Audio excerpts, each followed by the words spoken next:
लिखा है कि रात को सूरह मुल्क और सूरह यासीन के बगैर सोना नहीं। सूरह मुल्क इतनी शानदार सूरत है कि नबी पाक सल्लल्लाहु अलैहि वसल्लम ने फरमाया ये क़यामत के दिन अल्लाह की बारगाह में नाज से झगड़ा करेगी और कहेगी ऐ अल्लाह, या तो मेरे पढ़ने वाले को जन्नत अता फरमा या मुझे कुरान पाक से अलहदा कर दे। मेरे रसूल करीम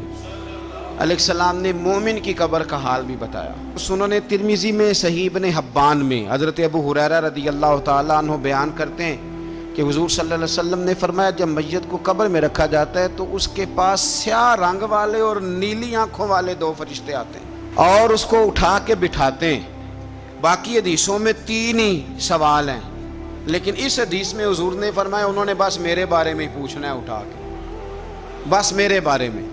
सिर्फ ये पूछना है, बता मदीने वाले महबूब के बारे में दुनिया में क्या कहा करता था। तो आला हज़रत बरेलवी तो कहते हैं मैंने तो कह देना है सरवर कहूँ कि मालिक मौला